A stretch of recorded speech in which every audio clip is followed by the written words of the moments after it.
দিন বুঝার তৌফিক দান করেন। আল্লাহ পাক রব্বুল আলামিন আমাদেরকে বৃহৎ স্বার্থ বুঝার তৌফিক দান করেন। কারণ আমরা তো কমপক্ষে স্বার্থটা তো বুঝি। বৃহৎ স্বার্থ হচ্ছে স্থায়ী জগতে সুখী হওয়া। আপনার যখন একজন মুসলিম হিসাবে বিশ্বাস আছে যে আমাকে মওতের মুখোমুখি হইতেই হবে, আমাকে আখিরাতে যেতেই হবে, কিয়ামতের মাঠে হাসর মাঠে প্রথম হিসাব, প্রথম জিজ্ঞাসা কি সম্পর্কে হবে? কি সম্পর্কে হবে? নামাজ সম্পর্কে। তো দেখেন জানা আছে কিন্তু আমল নাই, চলবে? আল্লাহ তো বলবে তোর তো এটাও জানা আছে যে প্রথম কি জিজ্ঞাসা করবো কিয়ামতের দিন, ওটাও তো তোর জানা আছে, তো কই নামাজ তোর? 5 ওয়াক্ত নামাজ কেন নেই? আল্লাহ পাক রব্বুল আলামিন যেন আমাদেরকে জান্নাতুল ফিরদাউসের রাস্তায় চলার তৌফিক দান করেন। 5 ওয়াক্ত নামাজের হেফাজতের আল্লাহ পাক রব্বুল আলামিন যেন তৌফিক দান করেন। বলছিলাম নামাজের গুরুত্বের কথা বললাম, নামাজের ফজিলত অনেক রয়েছে, আর এর মাঝে মাঝে নামাজের কিছু ফজিলত এসছে। বিশেষ করে মানুষের ত্রুটি, যারা আধা নামাজি তাদের ত্রুটি আসরের নামাজে আর ফজরের নামাজে, আসর নামাজে এবং ফজরের নামাজে। এই জন্য যেই ব্যক্তি এই 2 নামাজের হেফাজত করতে পারে সে জোহর কখনো ছাড়তে পারে না, সে মাগরিব এশা কখনো ছাড়তে পারে না।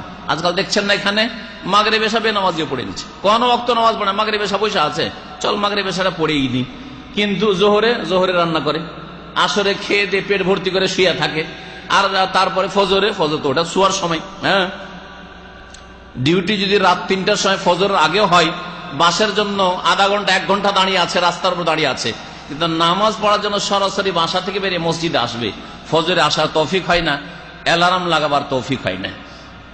আল্লাহ পাক রব্বুল আলামিন যেন আমাদেরকে আখিরাতকে, জান্নাতকে 1 নম্বর রাখার তৌফিক দান করেন। এই ফজর আর আসর এই 2টো নামাজের যদি হেফাজত করেন তাহলে বাকি নামাজগুলি এমনিতেই ঠিক হয়ে যাবে, সেই নামাজের কথা আপনাকে আর তাগিদ করে বলতে হবে না। আর এই আসর আর ফজর যদি আদায় করেন তো এর বড় ফজিলত রয়েছে। ভালো করে শুনেন, 2টি হাদিস আপনাদেরকে শোনাই, সহিহ মুসলিমে রয়েছে, সহিহ বুখারীতে রয়েছে।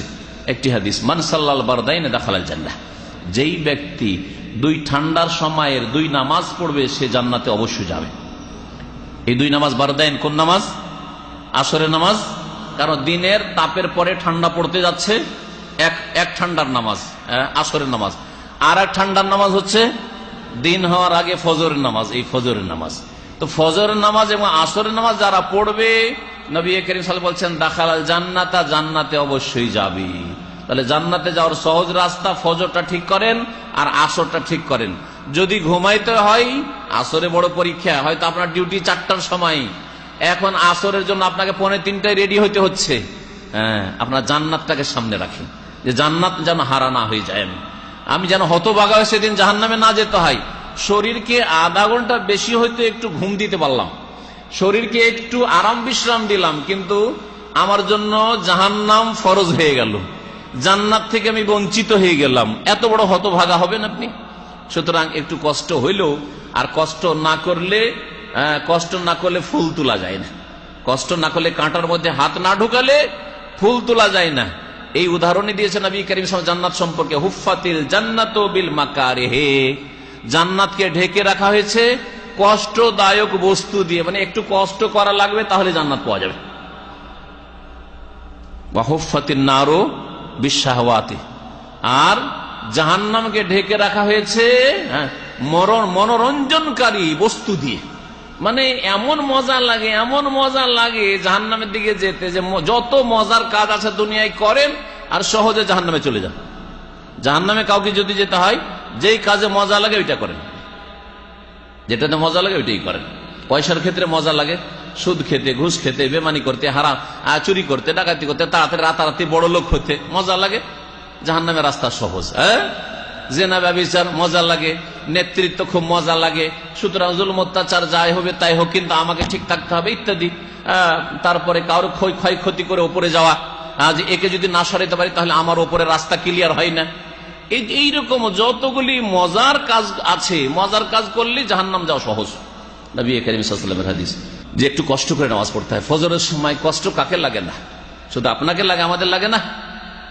বলেন তো, আপনাদেরকে যদি জিজ্ঞেস করি যে আপনি ফজরে উঠার জন্য অ্যালার্ম লাগান, অথচ আপনার কাছে 2-2টা মোবাইল আছে, অনেকের কাছে বেশিও আছে, অ্যালার্ম লাগিয়ে ঘুমান, কি জবাব দিবেন কিয়ামতের দিনে? যে তোর কাছে নিয়ামত মজুদ ছিল আর এই মোবাইলে সব ফ্যাসিলিটি মজুদ রয়েছে, বারবার করে রিপিটও রাখতে পারবেন। একবার যদি বন্ধ করে দেন তারপরে বন্ধ আমার যতক্ষণ পর্যন্ত না উঠে যাবেন। আর হাতের নাগালে রাখেন, একটু দূরে রাখেন, যাতে করে উঠে দাঁড়িয়ে আপনার অ্যালার্মটা বন্ধ করতে হয়। 5 রিয়ালে 10 রিয়ালে ঘড়ি পাওয়া যায়, টেবিল ঘড়ি পাওয়া যায় অ্যালার্ম লাগিয়ে রাখার জন্য। হ্যাঁ, হাতের নাগালে রাখবে না, যাতে করে শুয়ে শুয়ে বন্ধ করে আবার শুয়ে যান, এরকম না। বিছানা থেকে একটু উঠে যাতে করে দাঁড়িয়ে বন্ধ করতে হয়। যদি আপনার অন্তরে সততা থাকে যে জান্নাতে যাব, তাহলে মেলা তদবির আছে। আমি মাঝে মাঝে বলি যে আমি 3টে অ্যালার্ম লাগাই, অথচ আমার পরিবার আছে, সে কখনো উঠাইতে পারে। আমার ছেলেরা আছে, তারা উঠাইতে পারে, নক করতে পারে যে আমার ঘুম লম্বা হয়ে যাইতো। এগুলি তো অতিরিক্ত আছে। তারপরে আমি নিজের রুমে হাতের নাগালে দূরে উঠে বসে বন্ধ করতে হয়। 3টে অ্যালার্ম লাগাই, একটা ঘড়ি আর 2টো মোবাইলে লাগাই। আপনি কি জান্নাত অত সহজ মনে করছেন? অত সহজ বলছে জান্নাতে যাবো আরামসে। ডিউটির জন্য ঠিক অ্যালার্ম বাজছে, কিন্তু আপনার নামাজের জন্য, জান্নাতে যাওয়ার ডিউটির জন্য অ্যালার্ম বাজছে না। মাত্র কয়টা পয়সা রিয়াল পাবেন তার জন্য অ্যালার্ম লাগাচ্ছেন আপনি ঘড়িতে, আর আপনি জান্নাতের জন্য অ্যালার্ম লাগাচ্ছেন না। জান্নাত অত সহজ? আম হাসিব তো আনতা তাদখুলুল জান্নাহ, অত সহজে জান্নাত চলে যাবে? এই কষ্ট করতে হবে, কষ্ট করতে হবে। তো বলছিলাম, যেই ব্যক্তি আসর আর ফজরের নামাজ পড়বে সে জান্নাতে যাবে, নবী করিম সাল্লাল্লাহু আলাইহি ওয়াসাল্লাম বলেছেন। আর একটি হাদিস শোনাই, সহিহ মুসলিমে রয়েছে, লা ইয়ালিজান নার মান সাল্লা ক্বাবলা তুলুইশ শামসি ওয়া ক্বাবলা গুরুবিহা। কখনো জাহান্নামে যাবে না ওরা যারা কি করে, সূর্য উঠার আগের নামাজ পড়ে আর সূর্য ডুবার আগের নামাজ পড়ে। কোন নামাজ? ফজর নামাজ এবং আসরের নামাজ যারা পড়ে তারা কখনো লা ইয়ালিজান নার, কখনো জাহান্নামে যাবে না, কখনো জাহান্নামে যাবে। নবী করিম সাল্লাল্লাহু আলাইহি ওয়াসাল্লাম। তাওহীদ ঠিক থাকতে হবে, শিরক মুক্ত হইতে হবে। আর তারপরে যদি 5 ওয়াক্ত নামাজ পড়ে তো জাহান্নামে যাবে না, নবী করিম সাল্লাল্লাহু আলাইহি ওয়াসাল্লামের হাদিস। তাহলে জাহান্নাম থেকে রক্ষা পাওয়ার নিশ্চয়তা পাচ্ছেন যদি ফজরের নামাজটা পড়তে পারেন আর আসরের নামাজটা ঠিকভাবে পড়তে পারেন। এ তো আখিরাতের কথা বললাম। অনেকে আখিরাতটাকে ধার মনে করছে, আখিরাতকে ধার মনে করছেন যে এমন চেক, শেখ এমন চেক দিচ্ছে, এই চেক কোনো ব্যাংকে গিয়ে ভাঙানো যাবে না, ভাঙিয়ে টাকা উঠানো যাবে না, ঠিক না? দুনিয়ার চেক কেমন চায়? আপনার মালিক যদি স্যালারি দেয়, স্যালারিতে চেক দিচ্ছে, আর চেক নিয়ে গিয়ে ব্যাংকে যাচ্ছেন, বলছে ব্যাংক বলছে এমটি, হ্যাঁ কিছু নেই, ব্যালেন্স নাই, তো বেতন পাবেন?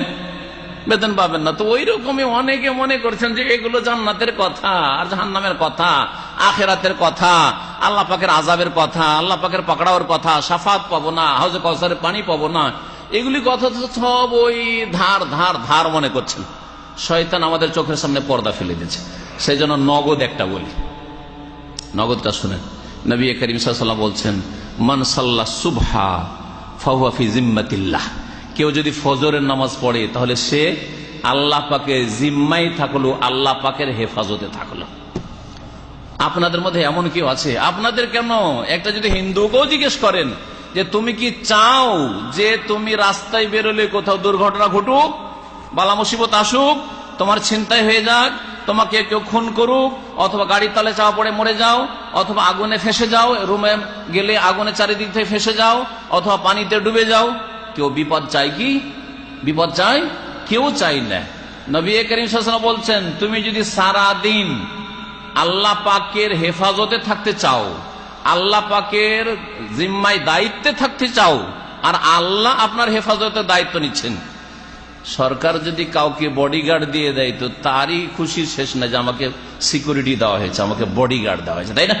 কোম্পানি যদি আপনার সাথে একটা আপনার সেক্রেটারি লাগিয়ে দেয়, বা আপনার যদি একটা পিয়ন লাগিয়ে দেয়, সবসময় চামচা আপনার সাথে সাথে ঘুরছে, তো আপনার অহংকারের শেষ নাই, গৌরবের শেষ নেই। আর আল্লাহ পাক রব্বুল আসমান জমিনের মালিক, আরশ আজিমের মালিক, তিনি বলছেন যে মান সাল্লাহ, তা তিনি আপনার জিম্মা নিচ্ছেন। রাসূলুল্লাহ সাল্লাল্লাহু আলাইহি ওয়াসাল্লাম বলছেন, মান সাল্লা সুবহা ফাহুয়া ফি জিম্মাতিল্লাহ। যেই ব্যক্তি ফজর নামাজ পড়বে সে আল্লাহ পাকের হেফাজতে থাকবে। তাহলে একজন মানুষ যখন ঘুম থেকে উঠে তার দিন শুরু করে, দিন শুরু করার প্রথম কাজ আল্লাহর সাথে সম্পর্ক কায়েম করা। আল্লাহর সাথে যখন সম্পর্ক কায়েম করে নিন, আল্লাহ আপনার জামানত নিয়ে এলেন যে তোর হেফাজত করবো, আমি তোকে বড় ধরনের বালা মুসিবতে কখনো ফেলবো না, তোকে অসহায় লাঞ্ছিত অপদস্থ করে ছেড়ে দেব না, বরং তোকে হেফাজতে রাখবো। আপনার কোন চিন্তা আছে? বাকি দিনটা আপনার সুন্দর যাবে, সারা দিনটা সুন্দর যাবে, কারণ শুরু করেছেন আল্লাহর সাথে সম্পর্ক দিয়ে, কোন মানুষের সাথে সম্পর্ক না। প্রথম শুরু হয়েছে ভোরে ঘুম থেকে উঠেই আল্লাহর সাথে সম্পর্ক।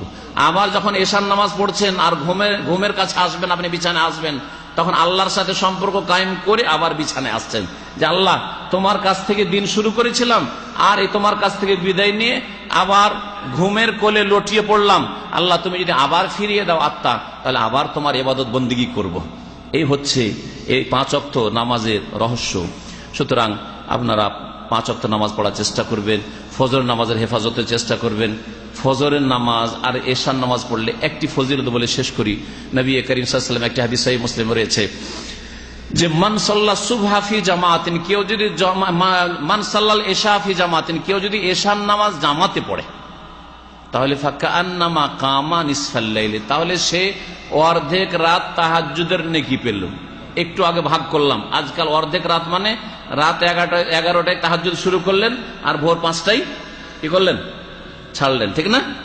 রাত 11টা থেকে ভোর 5টা পর্যন্ত তাহাজ্জুদ পড়ার নেকি পেলেন যদি এশার নামাজ জামাতে পড়েন। সহিহ হাদিস বলছেন আপনাদেরকে। আর ফজর নামাজ যদি পড়েন জামাতে, ওমান সাল্লা সুবহা ফি জামাতিন ফাকান্নামা কামাল লাইলা কুল্লাহু, যেই ব্যক্তি ফজরের নামাজ জামাতে এসে পড়লো, মসজিদে এসে পড়লো, সেই ব্যক্তি সারা রাত তাহাজ্জুদ পড়ার নেকি পেল। বলুন আলহামদুলিল্লাহ। কার আলহামদুলিল্লাহ বলছেন? ফজর পড়ার লোকেরা না, যারা ফজর পড়েন না তারা। আর যারা ফজর পড়েন না তারা যদি আলহামদুলিল্লাহ পড়েন তো লাভ হবে। তাহলে যারা ফজর পড়ছেন জামাতে বলেন আলহামদুলিল্লাহ।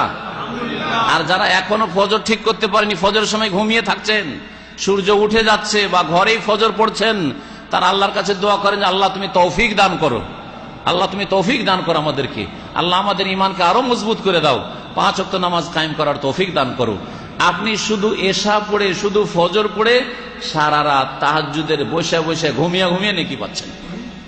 আল্লাহ পাক রব্বুল আলামিন 5 ওয়াক্ত নামাজের হেফাজতে তৌফিক দান করেন, আমাদের ঈমানের দুর্বলতা যেন দূর করে দেন, আমাদেরকে আখিরাত মুখী হওয়ার জন্য আল্লাহ পাক তৌফিক দান করেন।